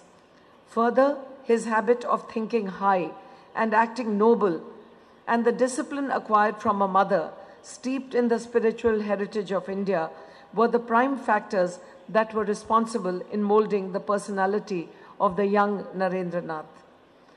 When he traveled across India and then to the West, Swamiji realized that people of India were immersed in a state of inactivity compared to people of other countries. I quote, "Going round the whole world, I find that people of this country are immersed in great tamas compared with people of other countries. On the outside, there is a simulation of the sattvic state, but inside, downright inertness like that of stocks and stones. What work will be done in the world by such people? How long can such inactive, lazy, and sensual people live in the world?" This I really would like to tell to the youth of our country. We talked about EQ, IQ, and here just a little aside, I bring in, and I believe this is a management jargon also, which is PQ, which is the passion quotient that you bring in everything that you do. If you do not bring in this passion quotient, if you do not rise above sloth and laziness of mind and body, I'm very sorry to say, but there's nothing we can achieve. And so this part of what Swami Vivekananda said, it sort of reverberates in my mind each time I read it and I think about it. It was by this understanding of India, gained through his wanderings, his own knowledge of Eastern and Western cultures, and his own spiritual experiences, coupled with the influence of the holy association of Sri Ramakrishna, that gave shape to his undying message of service and renunciation. Swamiji understood that the evils of starvation and hunger had to be attended to before the higher dimensions of religion and spirituality were preached to the masses. And for the accomplishment of this work, he trusted none other than the youth, in whom he saw the capability of reshaping the destiny of the nation at the cost of relinquishing their own selfish pursuits. Swamiji wanted India's youth to develop physical and moral strength along with the willpower to fight against social evils. He wanted men with, and I quote, "muscles of iron and nerves of steel, inside which dwells a mind of the same material as that of which the thunderbolt is made." He wanted the emergence of a young Indian with a strong character, determination, and with the capability to work ceaselessly. He exhorted the youth to transform the nation, take up an ideal and give your whole life to it, stand on your own feet, awaken the spirit of Rajas within you, believe in yourself, be bold and fearless, and most importantly, expand your heart. And here I quote, "First, feel from the heart what is in the intellect or reason. It goes a few steps and there it stops. But through the heart comes inspiration. Love opens the most impossible gates. Love is the gate to all the secrets of the universe." Swamiji laid enormous emphasis on the moral value, truth, purity, honesty, and desired these qualities to get ingrained into the psyche of the Indian masses. I think yesterday you saw the puppet show on the messages of Swami Vivekananda. I'm very proud that my organization was collaborated with the Ramakrishna Mission Delhi and Bharat Mandala in Udaipur to create that show. And I'm also very proud to tell you that it is meeting with such with so much of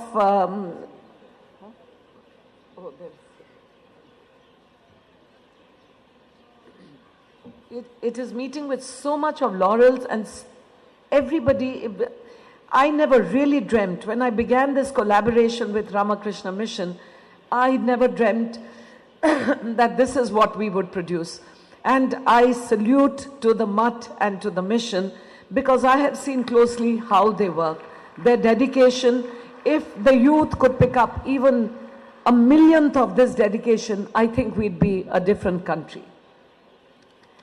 I'm not going to talk more because my throat is caught up, but thank you so much. I feel very, very privileged I was called here today. Thank you very much. Now it is time for the presidential address, which will be delivered by Swami Suhitananda Ji. Revered elderly monks, I offer my pranams to them and other respected monks, brahmacharis and the nuns. My best wishes to all the assembled youth delegates, honorable speakers and others who are present here. Here I take this an opportunity to mention about our acquaintance with Mrs. Dipali Khanna. She is serving as a member secretary of Indira Gandhi National Center for the Arts in New Delhi. Before the start of Swamiji's 150th celebration, we did not know each other. When we were in the process of submitting our proposal for the 4-year-long celebration of Swamiji's 150th birth anniversary to the Ministry of Culture, we stumbled upon her.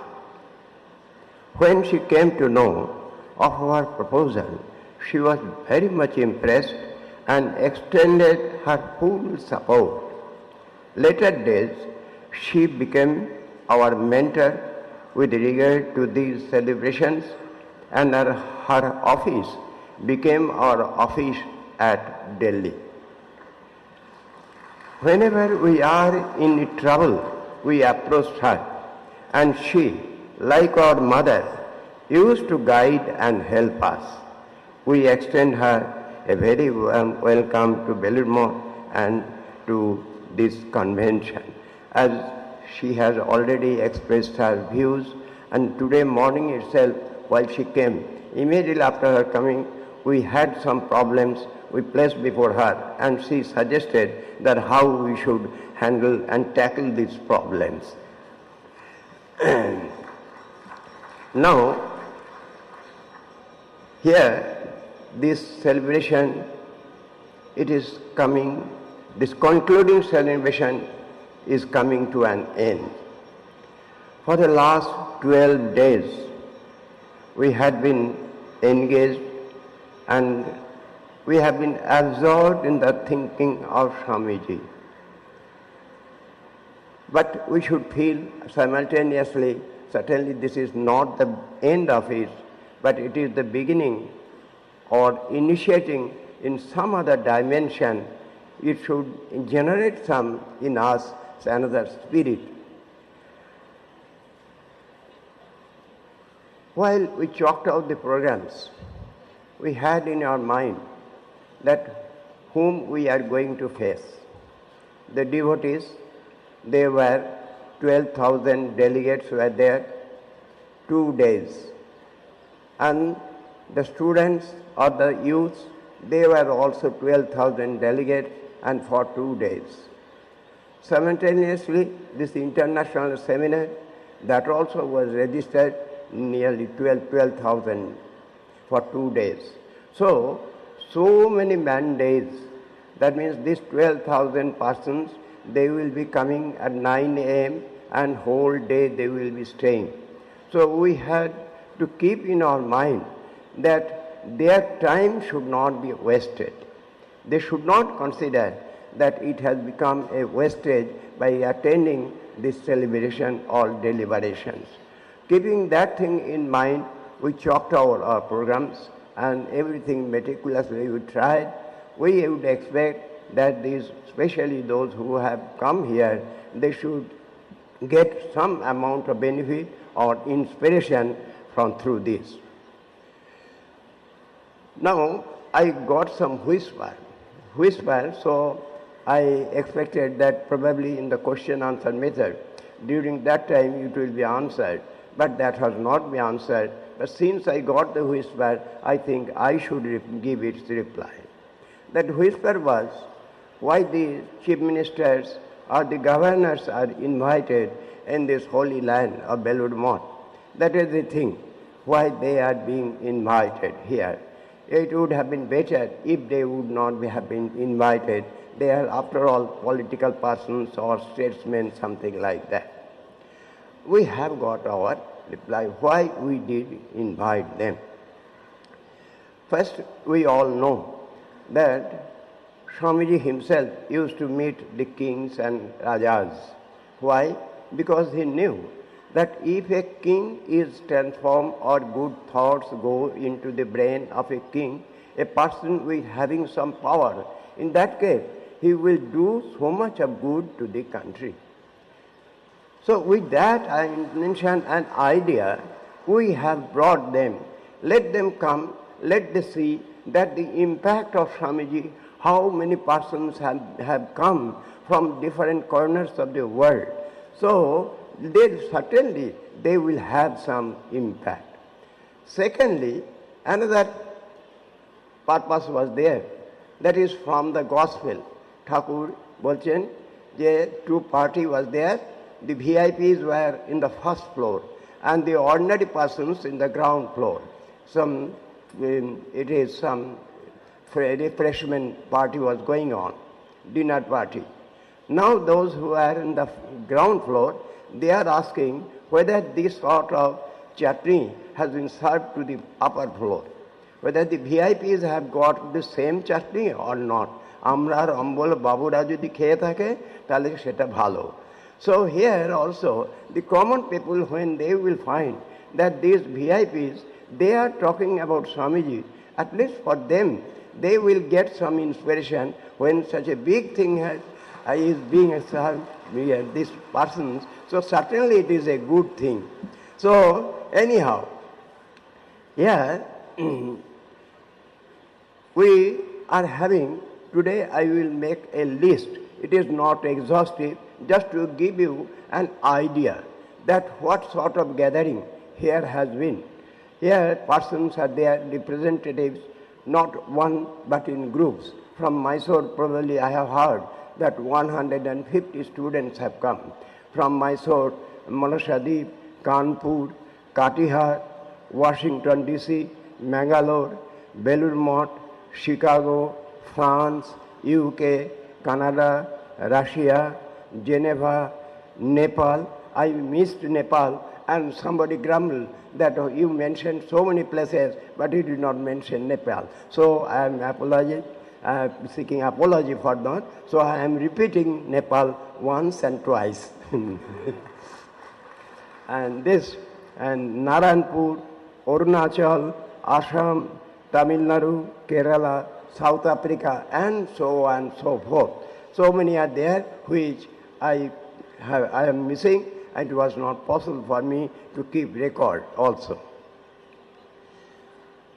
Here you nearly said 12,000, and along with a few of your escorts and other guests, you have been mixing, talking, moving, sharing. So it was sincerely a family. It was a family. So suppose he has come from either from Tamil Nadu and another he is from Africa. They are saying the tea. Oh, I shall bring tea for you. So they are probably having some mosquito and they are, oh, here I have got some medicine is there, you take it. So in that way, whenever somebody is having some headache or some stomach problem, so he is searching medicine, somebody comes and gives. So what is that? So here, not that he does not belong to your family, he does not belong to your country, he does not belong to your locality, but still you feel for him. Why do you feel? Because we feel, because here is a big family has been. It's a big family under Holy Mother, Ma Sharada. She is looking after, so such a big family, we are the children under her feet. So here, this feeling and this sharing for others, That is actual spiritual life. Spiritual life is nothing else to feel for others. Here we are getting just a little bit of some sentiment or feeling that how to enjoy the spiritual life. Because no family condition, no other consideration is there, but we like to love, we like to share, so we are sharing. This is actual spiritual life. If we go through the life, say, supposing we are finding that's because today we are coming to an end, so now we can say and feel that probably the program has become more or less successful. If it has been successful, the credit goes to whom? Certainly, undoubtedly, all the persons who are here, they are those who are helping us, helpers, our volunteers, monastics, these gentlemen, everybody is helping in up to their maximum capacity.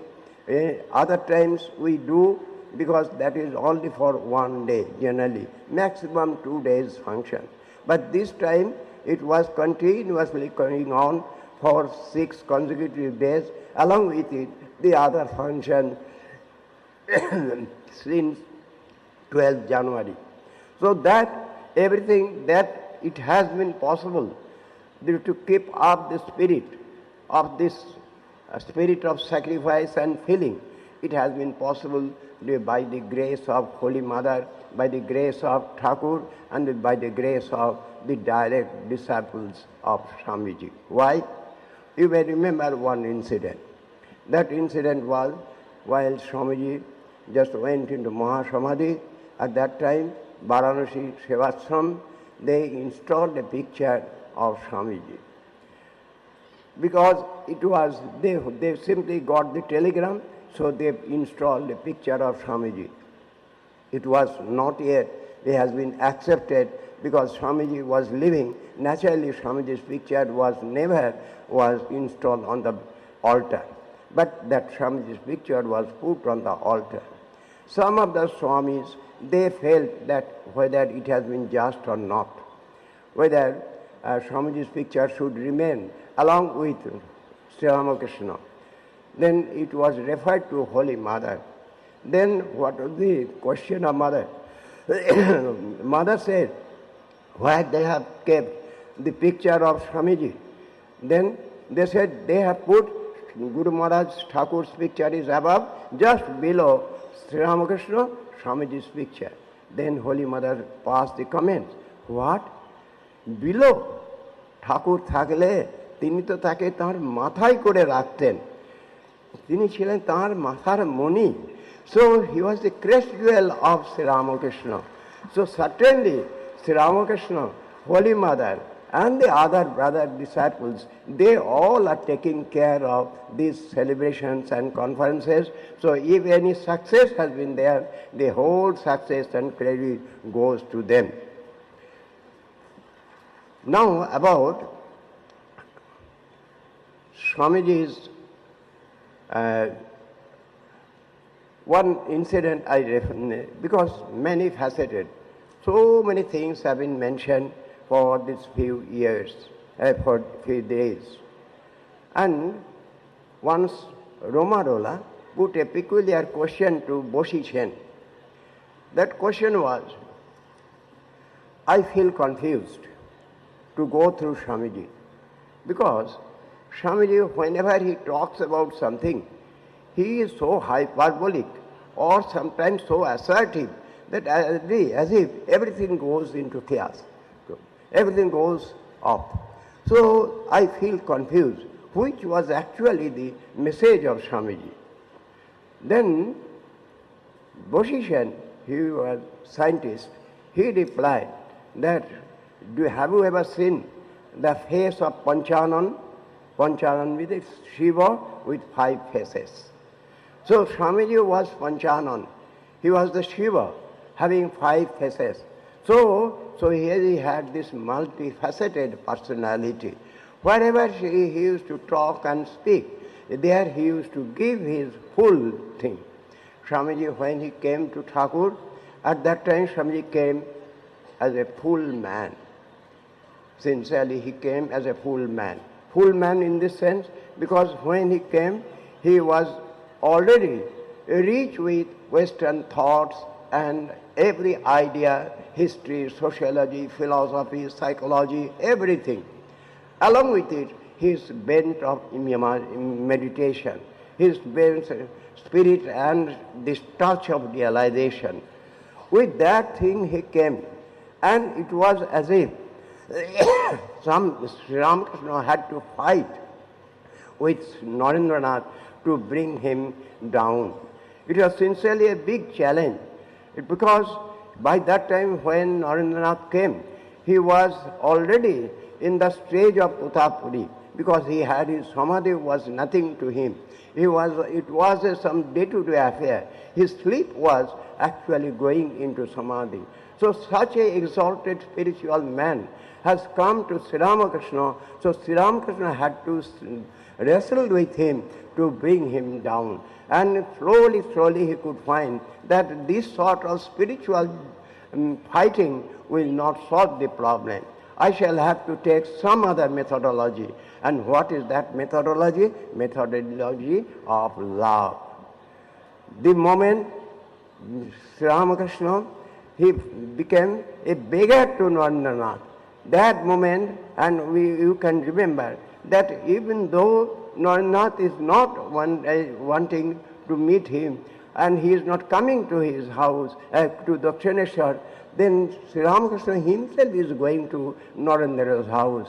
Even he knowing that he has been unwanted and he may be even humiliated, he went to the Brahma Samaj only to see Narendra.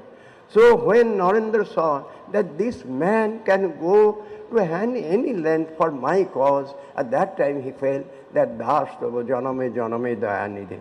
Sincerely at that moment he surrendered.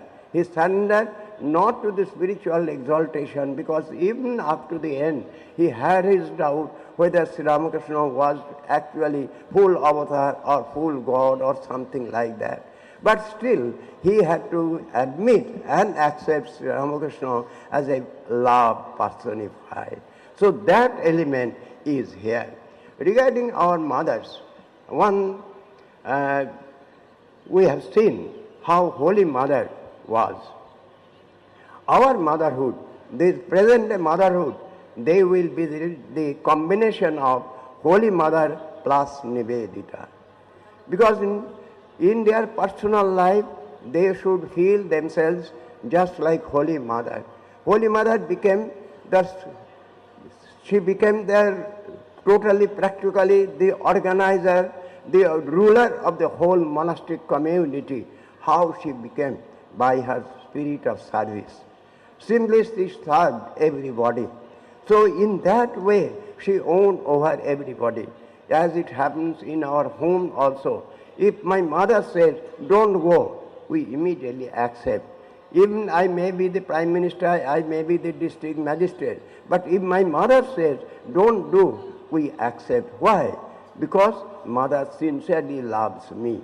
That's the thing. So that type of spirit, this women folk, they should have this type of spirit and zeal in them. Their manner, their behavior, their dealings, it should appear that as if they are the guardian of the situation, they are the guardian of the whole family. And along with it, we shall have to maintain, they should have to maintain the dignity of Nivedita. Nivedita she used to mix, because nowadays the women folk, they cannot remain indoors. They will have to mix with the society, work in the society. They will have to come into the forefront in the society, give leadership in the society. So at that time, they should maintain their dignity. As Nivedita used to maintain her dignity, she used to become almost the leader under every situation and condition. So in that way, that should be the present ideal. Before the women folk, they should follow this thing. And my time is over, most probably I will finish. Swamiji once somebody was mentioning about Switzerland. While Swamiji was moving at that time, somebody suggested, Swamiji, do you like to see the Alps? Swamiji, what was the reply of Swamiji? Swamiji said, oh, Alps, what do you want to show me? I have seen the Everest. I have seen the Everest. But I am ready to cross 150 miles if you can show me a man. I am ready to say 150 miles if you can show me a man.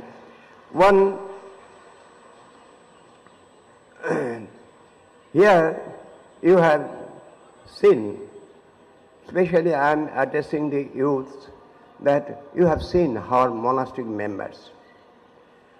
So many monastic members, the others, they are actually sincerely qualified persons in their area. But regarding the monastic members, you have seen how much they are gifted, how much they have contributed, and how much they have developed themselves. That you have seen. While they joined, and while I joined, certainly I was worse than any of you are. I was. But when I joined here, these monks, the brahmacharis, others, this organization, the institutions, and they have nursed me, they have taken care of me, and gradually they helped us to grow. So whosoever you find, that those who are here talented persons, they did not come with these talents and this exuberance or capacities. This organization has helped them to grow, and as a result, today they have become some outstanding personality. You have seen that some Swamis are there, they are walking and moving as if he is the prince of the locality. How much he is respected and honored and loved by you. How it has become possible. It is possible because we have come in touch with Sri Ramakrishna, Holy Mother and Swamiji. Those of you who will feel that I want to do something for the society, I shall not keep myself confined within my family boundaries, within my simple body physical comforts. I shall go beyond this thing. Certainly they will have to think of these three personalities, and certainly they will also come up and get this type of inspiration in them, and material power, this power will come, glory will come, purity will come, all the good things of the world will come within him. Why it will come? Because with one sentence I will finish, that is this, because we the sadhus, we have what we were, we have become 20 times. Swami Vivekananda said, come to me, I shall make each one of you 20. Thank you. Now, Swami Suvirananda Ji Maharaj, Assistant Secretary of the Ramakrishna Math and Ramakrishna Mission, will offer the formal vote of thanks. এখানে দাঁড়িয়ে আমার একটি ছোট্ট ঘটনার কথা মনে পড়ছে, যেটি আমার শোনবার সৌভাগ্য হয়েছিল। আমাদের প্রয়াত বিদগ্ধ সন্ন্যাসী স্বামী রুদ্রাত্মানন্দজির কাছে। স্বামী গম্ভীরানন্দজি তখন রামকৃষ্ণ মঠ এবং রামকৃষ্ণ মিশনের সাধারণ সম্পাদক। বিদেশ থেকে একদল লোক এসছেন বেলুর মঠ দর্শন করতে। রুদ্রাত্মানন্দজিকে গম্ভীরানন্দজি বললেন, ওর ডাক নাম ছিল বাদল, বাদল তুমি এদের বেলুর মঠে সমস্ত মন্দিরে নিয়ে যাবে এবং সব কিছু ঘুরিয়ে দেখাবে।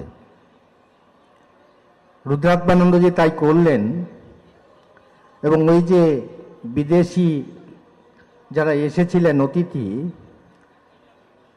ওরা অত্যন্ত প্রশংসা করলেন বেলুর মঠের নিয়মানুবর্তিতা, বেলুর মঠের পরিবেশ, বেলুর মঠের পবিত্রতা, বেলুর মঠের স্নিগ্ধতা এবং এই যে অত্যন্ত স্বচ্ছন্দ গতিতে, আপন গতিতে, স্বেচ্ছায় স্বতঃস্ফূর্তভাবে সবাই সবার কাজ করে চলেছে এটি।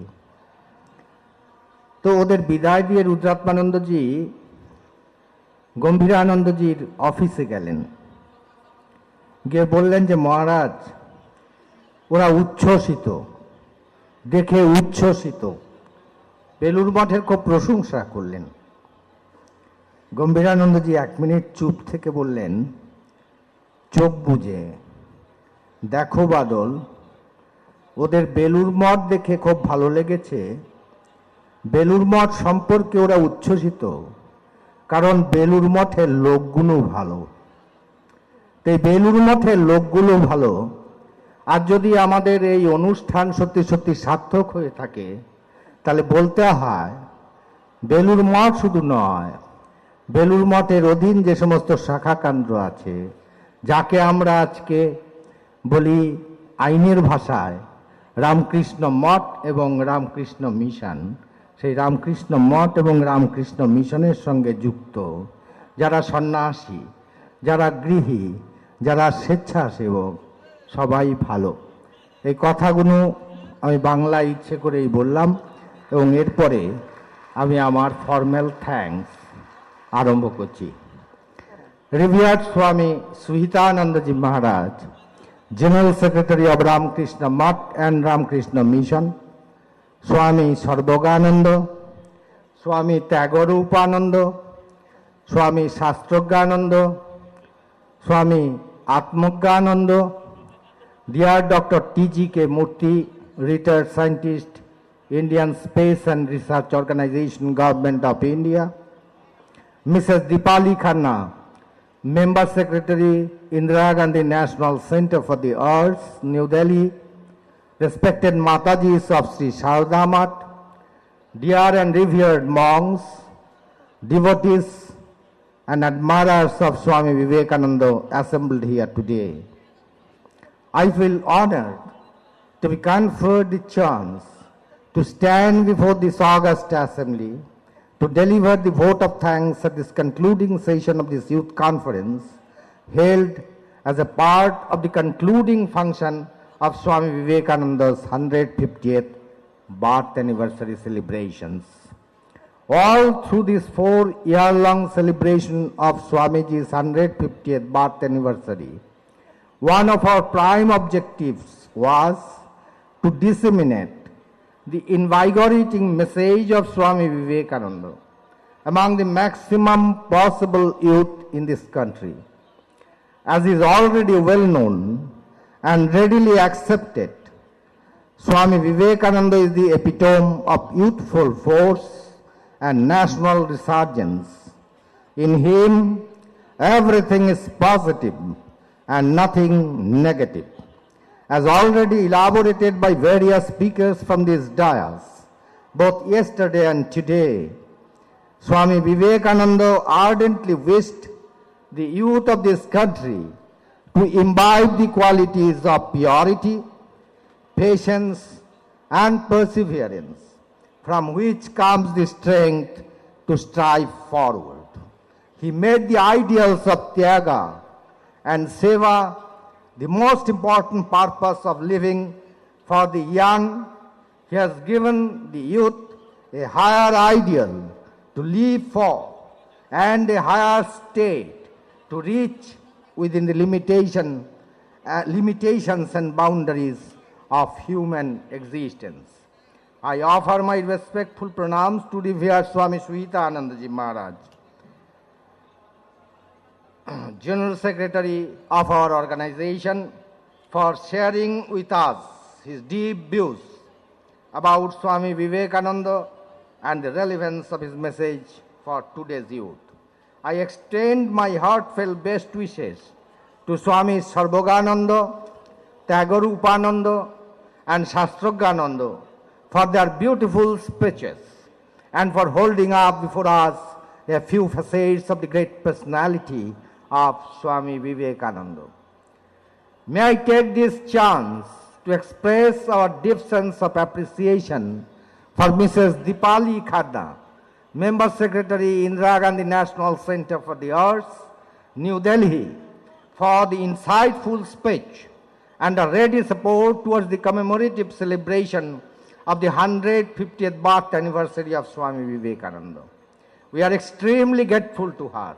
I must also convey my gratefulness to Dr. TGK Murthy, retired scientist, Indian Space and Research Organization, Government of India, for his scholarly deliberation on Swamiji Maharaj.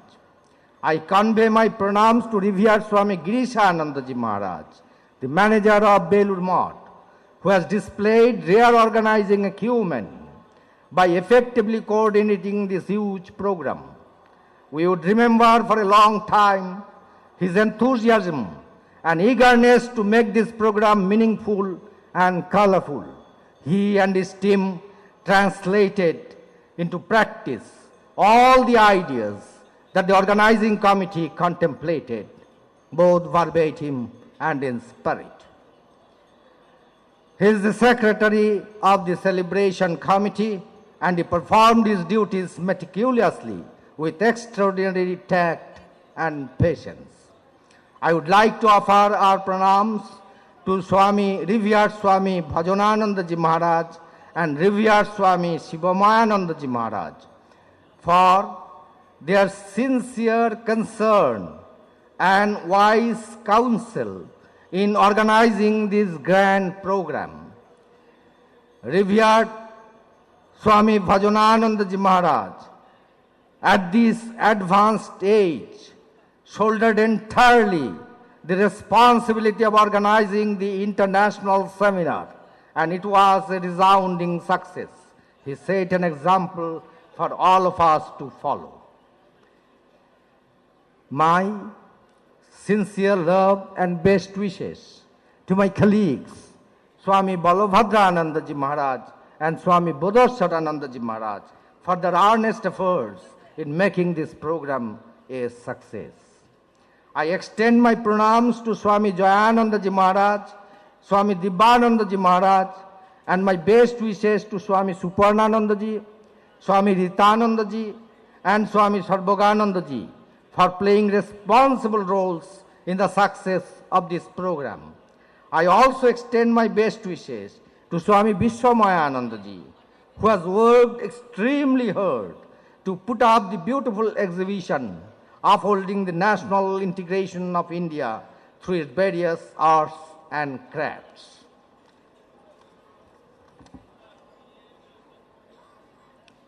I must take this opportunity to offer my thanks and best wishes to Swami Sarvapriyananda, Sarvapriyananda, Tattvasarananda, Shastrajnananda, Sri Shakti Prasad Mishra, and Professor Sandipan Sen for beautifully anchoring the programs and for efficiently managing the stage during these 6-day-long celebrations. I also thank the pandal makers, decorators, Department of Tourism, Government of West Bengal, Swami Vivekananda, and everyone who has directly or indirectly associated with this historic occasion. I thank all the speakers and artists who during last 6 days, 25th January to 30th January, have kept the mart courtyard so vibrant by their learned deliberations and attractive performances. I extend my special thanks to nearly 12,000 youths who have assembled here at belurmath from various parts of our country under the banner of our leader Swami Vivekananda. We shall deem this program a grand success if it has been successful in catering even one life-giving idea of Swami Vivekananda to you all, my dear young friends. We ardently pray to Swamiji Maharaj that he may grant us all domitable strength to throw away all our selfishness and place ourselves as servants of society and use our inner energy and will to transcend the problems of our human limitations. We are beholden to revered Swami Chetanananda Ji Maharaj, revered Swami Abhedananda Ji Maharaj, revered Swami Sarvagananda Ji Maharaj, Swami Tyagarupananda Ji, Swami Atmajnananda Ji, revered Swami Abhedananda Ji Maharaj, for joining these celebrations and enriching us by their learned deliberations. They have come all the way from the USA and Bangladesh respectively. A very big thank you for each of them. We once again express our deep gratitude. I say once again because I did it yesterday too. We once again express our deep gratitude to Honorable Chief Minister and Governor of West Bengal, Honorable Prime Minister of India and President of the Indian Republic for their support, patronage and inspiration to carry out our programs in connection with the celebrations of 150th anniversary of our anniversary. Our special thanks to all of them.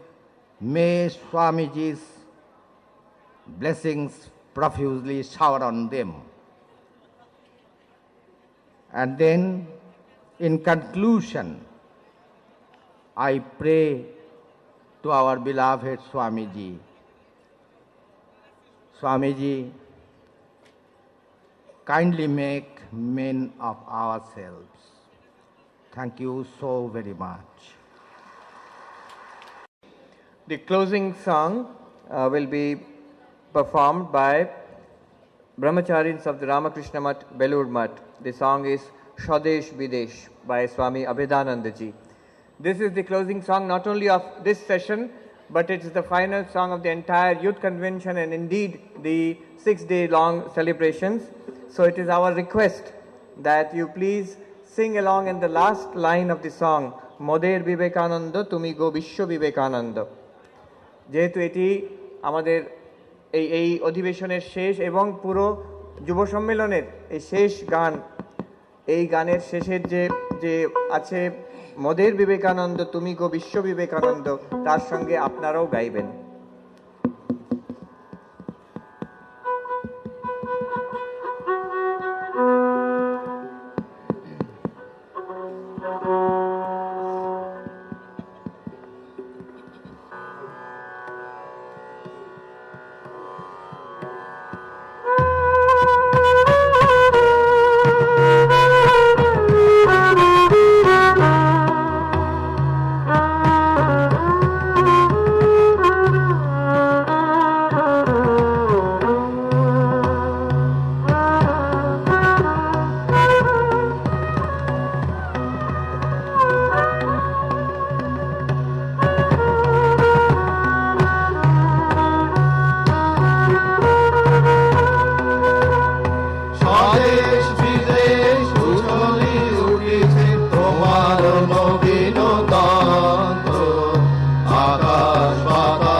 অরুণ কিরণ উছলি উঠিল উদিলে যেদিন বঙ্গে, স্বর্গ করিল সুরভি বৃষ্টি আশিস সঙ্গে অরুণ কিরণ উছলি উঠিল উদিলে যেদিন বঙ্গে স্বর্গ করিল সুরভি বৃষ্টি বরষি আশিস সঙ্গে প্রেমের পূর্ণ প্রবাহে সাজিল গৌর নিত্যানন্দ মোদের বিবেকানন্দ তুমি গো বিশ্ব বিবেকানন্দ মোদের বিবেকানন্দ তুমি গো বিশ্ব বিবেকানন্দ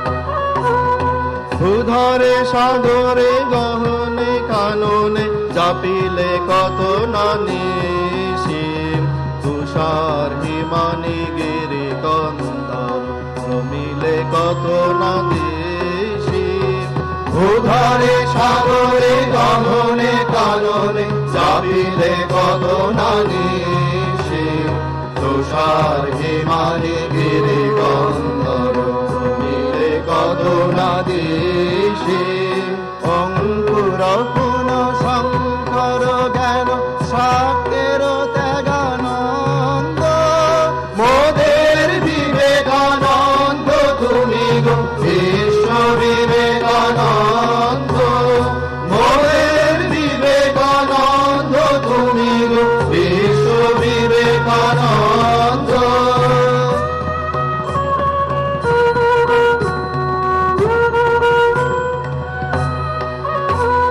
জ্ঞানের গরিমা গৌরব গান ভারত মর্মবাণী পাশ্চাত্য শেথা বেদান্ত গান শুনি বিষয় মানি জ্ঞানের গরিমা গৌরব গান ভারত মর্মবাণী পাশ্চাত্য শেথা বেদান্ত গান শুনি বিষয় মানি স্নিগ্ধ ভাবের শক্তি মাধুরী মুগ্ধ নূতন ছন্দ মোদের বিবেকানন্দ তুমি গো বিশ্ব বিবেকানন্দ মোদের বিবেকানন্দ তুমি গো বিশ্ব বিবেকানন্দ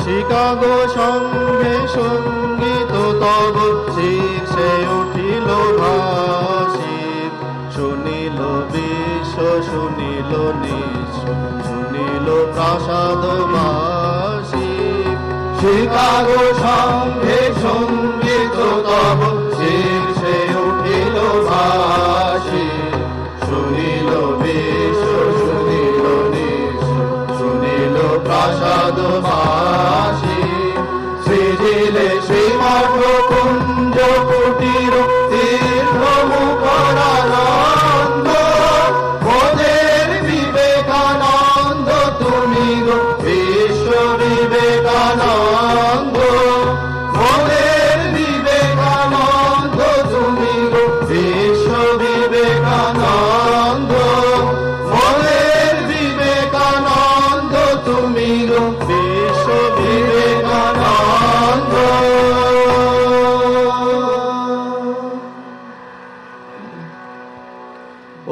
ওম শান্তি শান্তি শান্তি হরি ওম তৎসৎ শ্রী রামকৃষ্ণার্পণমস্তু জয় শ্রী গুরু মহারাজ কি জয় জয়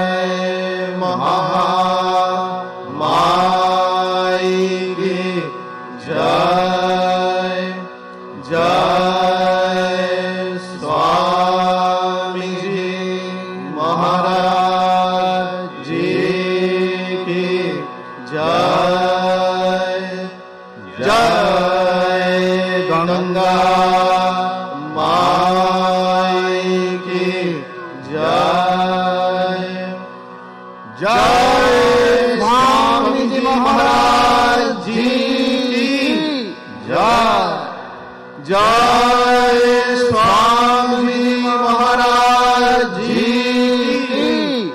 জয় জয় স্বামী